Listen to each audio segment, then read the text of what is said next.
Hello, everyone, and welcome to English Pod. My name is Marco. My name is Catherine, and today we're going to continue in our series about job interviews. That's right. And on this occasion, we're taking a look at part 5 of our interview series, where we explain why we left our previous job. Okay, and so in an interview, this is a very popular question. Why did you leave your last job? Learn some tools for answering this question in today's dialogue. We're going to take a listen to it first, and we'll be back in a moment.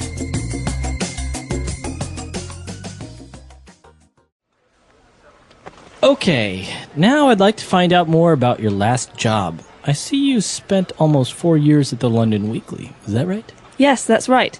To be honest, the first year was quite tough for me. I was really just treated more like an intern. I didn't have many responsibilities, and I found it quite frustrating. So, what changed? Well, slowly but surely I proved myself, and the new editor liked me, so he promoted me to features writer. Wow, a real step up. Yes, I was responsible for restaurant and food reviews mostly. I spent 3 years in that position. But to be honest, it wasn't an area of journalism I wanted to stay in long term. I see. So why did you decide to leave finally? I just felt that the paper couldn't offer me any new opportunities. I really needed a more challenging role, to be honest.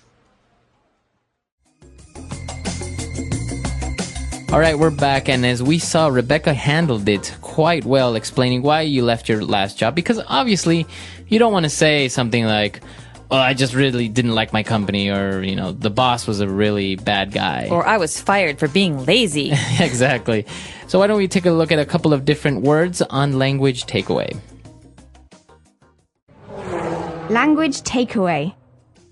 Okay, so we've got some great descriptive words here. These are some adjectives. The first one is tough. So Rebecca said, to be honest, the first year was quite tough for me. All right, so she's describing that her first year at that company where she was working, it was tough, and that means hard, difficult. That's right. So you could say, this is a really tough situation. That means it's a difficult situation. It's hard because there's no easy answer. Exactly. So if you describe something as tough, it means that it's very difficult. Now, there is another meaning to this where it can be that you are a strong person. Right. So that's different because we're talking about a person, not a situation. But if you're talking about a job or an experience or even homework, like this homework is really tough, it means that it's very hard. Exactly. Well, apart from her job being a little bit tough, she said that it was also a little bit frustrating. Okay, so usually these things go together. If something is tough, like it's difficult, it's usually frustrating too. And so in this case, something is frustrating when it makes you unhappy or, for example, it makes you feel stressed. So something that's frustrating is not a good thing. Exactly. So as you gave the example with the homework assignment, if you have maybe a math assignment that's very difficult and you can't solve it, you don't find the solution, then you get frustrated. You get maybe angry at yourself, or you get very angry for not being able to solve it. So that's when something is frustrating. I hate being frustrated. Exactly. Well, it's not a nice feeling, but she said that, well, it was frustrating, it was tough, but, you know, after a while, I proved myself.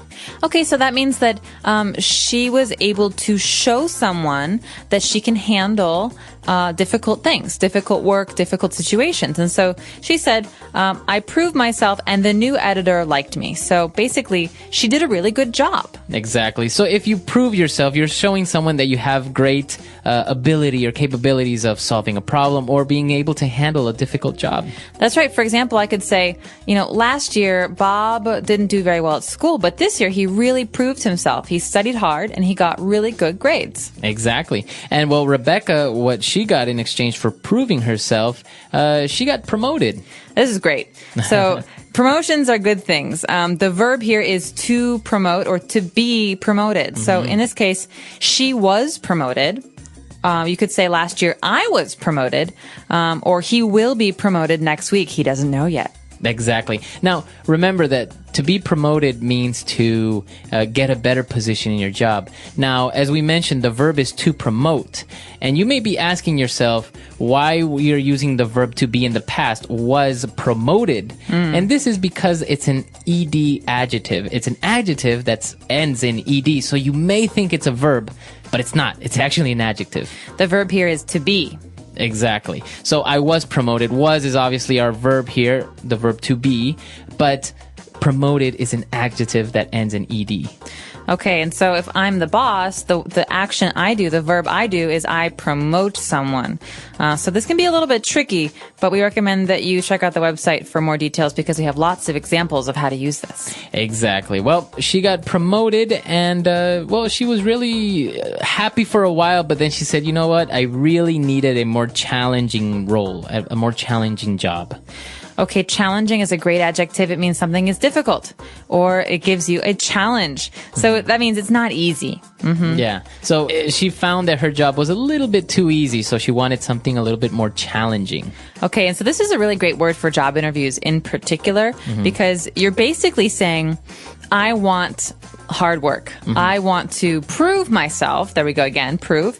I want to show you that I'm a good employee or a hard worker, and so I want a challenge, something that's hard. Exactly. So something that is hard is a challenge, or you want something challenging.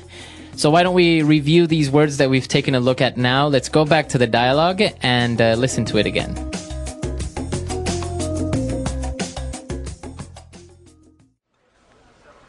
Okay, now I'd like to find out more about your last job. I see you spent almost 4 years at the London Weekly. Is that right? Yes, that's right. To be honest, the first year was quite tough for me. I was really just treated more like an intern. I didn't have many responsibilities, and I found it quite frustrating. So, what changed?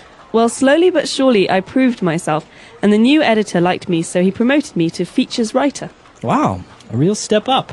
Yes, I was responsible for restaurant and food reviews mostly. I spent 3 years in that position. But to be honest, it wasn't an area of journalism I wanted to stay in long term. I see. So why did you decide to leave finally?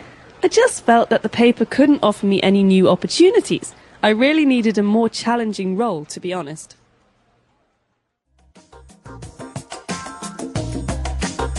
All right, we're back. So now let's take a look at a couple of phrases we picked out for you on Fluency Builder. Fluency Builder. Okay, this first phrase is unusual because it actually happens at the end of sentences. This is very, very common with people who are making small talk or who are doing interviews. This is the phrase, is that right? So basically, you saw that in the first line, Mr. Parsons was talking to her and said, well, I see you spent almost 4 years at the London Weekly. Is that right? So he's ending the sentence with this phrase. So he's making the sentence a question. I see that you did this. Is that right? So he's asking her to confirm the fact that he knows about her because maybe they've never really talked before. So this is a good way for him to ask her to give more details. Exactly. So for example, Marco, I hear that you're from Ecuador. Is that right? That's right. So you, apart from ending the sentence like this, if maybe somebody asks you, is that right? You have to confirm. You have to say, yes, that's right. Or yes.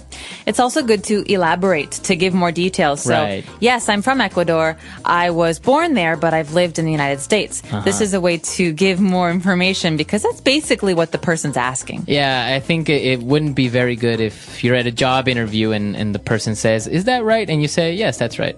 And then you don't say anything else. So, yeah, basically the point is you have to confirm or deny. You have to say, yes, that's right, or no, that's not right. And then you have to give some information about the question. Exactly. All right, now moving on, when Rebecca, again, was talking about her job, she was saying it's tough, and I didn't have many responsibilities, and I found it quite frustrating. Okay, so this is like lost and found, like I lost my hat and I found it later. No. This is what's interesting about this verb find. We are not actually looking for something, or we didn't actually find something we were looking for. This is kind of a realization, right? That's right. It's like a feeling. So I find this movie boring. That means I think this movie is boring. It's the way that you're thinking about something. That's right. Or you can say, oh, I found Paris to be quite an expensive city. Yeah, pretty expensive. So this is your impression. This is the way that you feel about something. Exactly. So this is another way that you can use this word to find. Now, again, when Rebecca talked about proving herself, she used a very interesting, I would say, phrase, a very popular, well-known phrase, slowly but surely. Okay, so slowly but surely is the opposite of right away. Right? So something that happens right away is immediate. Like, I got promoted right away. But slowly but surely means after lots of time and even hard work, this good thing happened. Or it's usually a good thing, actually. Yeah. Yeah, it's you're basically saying that you didn't do anything very quickly, but you did it very well. So slowly but surely, I finished building my home. Right, so it didn't happen overnight, but it did happen over time. You can also say this about studying a language. At the beginning, learning English was really hard, but slowly but surely, I became fluent. Exactly. Okay, so slowly but surely. And the last phrase that we have for you today, you may have seen that Rebecca used this phrase, to be honest, a couple of times before explaining something. So why does she say to be honest? To be honest is sometimes something we say in English to fill some space or some time. We call it filler. But it's also a way to introduce something that's negative. So for example, in this dialogue, she's talking about her negative experiences. My job was tough. My experience was bad. So she says, to be honest, it wasn't the best experience, but I learned from it. She's saying this to introduce some things that are maybe not positive, not happy things. That's right. So it's another way of saying, look, I'm going to tell you the truth. It may not be something positive, but, this is what happened. So to be honest, I didn't really like my last employer or something like that. Right. Well, you can even talk about this with your friends. So, hey, Marco, did you like that movie, Shutter Island? To be honest, I didn't really see it. Oh. I fell asleep. Or you could say, to be honest, I didn't love it. I didn't really like it. Exactly. So it's a very good phrase, but don't overuse it. I think sometimes you get into the habit of using it all the time, and just like. Yes. Some people, I went to the movies yesterday, and like, to be honest, so try to keep these fillers as you described them to a minimum. So don't really use them too much. Yes. Say thoughts and ideas, nice action verbs, not too much fillers, because sometimes, especially in an interview, it makes people think that you don't really know much to say. Yeah, exactly. Okay, so let's listen to the dialogue for the last time, and we'll be back to chat a little bit more.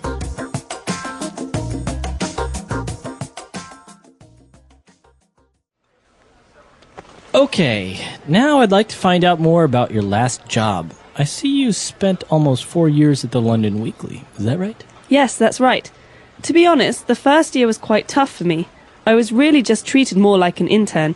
I didn't have many responsibilities, and I found it quite frustrating. So, what changed?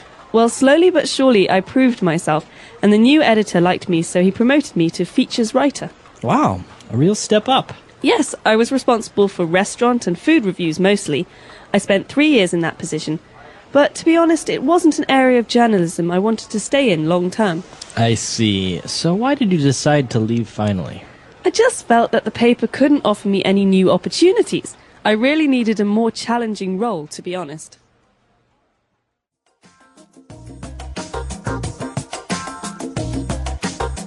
All right, so talking about your last employer, this is a pretty ideal thing. Now, do you have any advice that you can give our listeners about describing your last job? Why did you leave your previous employer?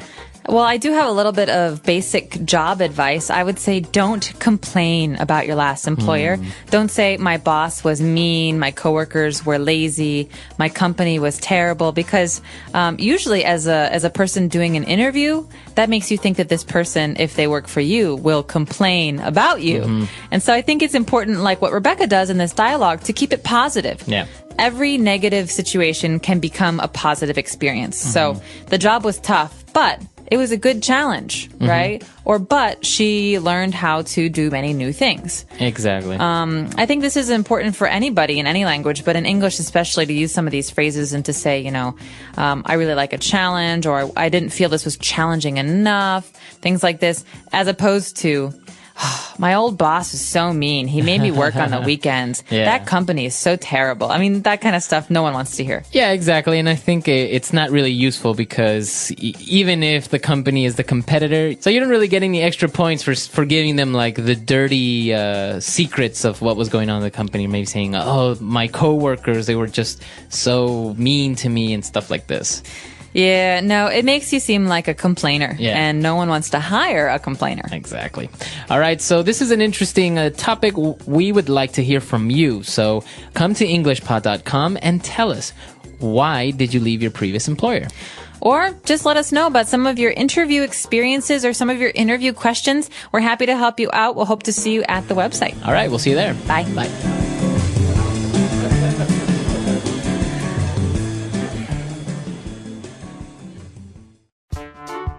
The English Pod audio review. Listen to the meaning, then say the vocabulary word. To cause feelings of discouragement or bafflement. Frustrating. Happen gradually but inevitably or without fail. Slowly but surely. To show to have the character or ability expected. To prove oneself.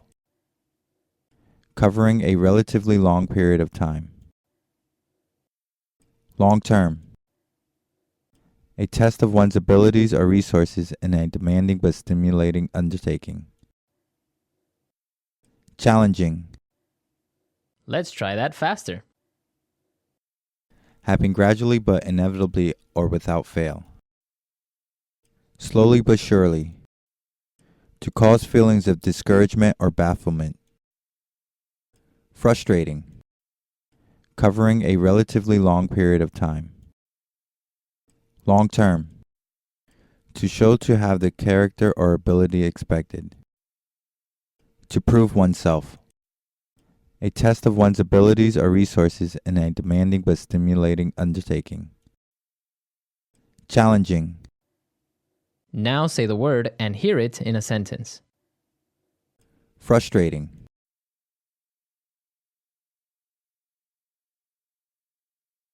Learning a language is a difficult thing to do, and it can be frustrating at times. Frustrating.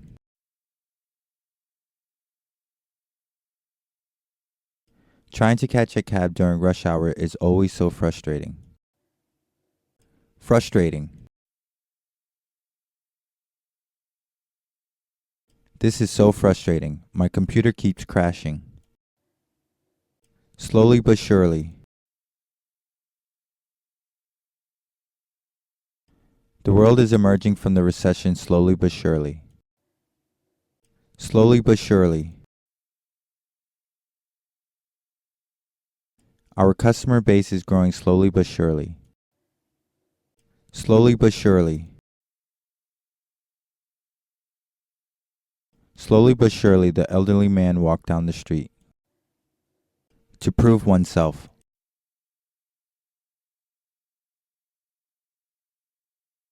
You have to prove yourself capable before the boss assigns you a project of your own. To prove oneself.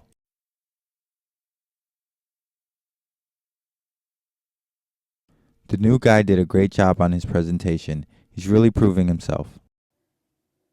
To prove oneself.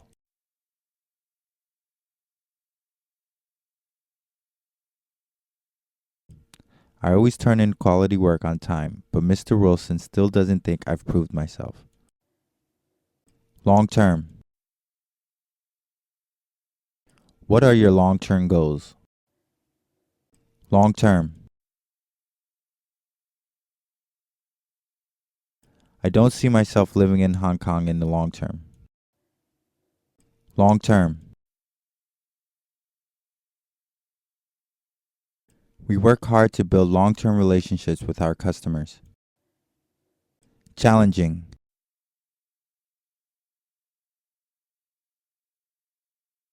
I know work with Sally can be challenging at times, but she's very talented. Challenging.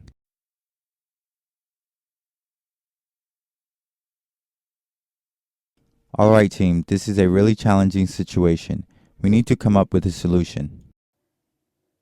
Challenging.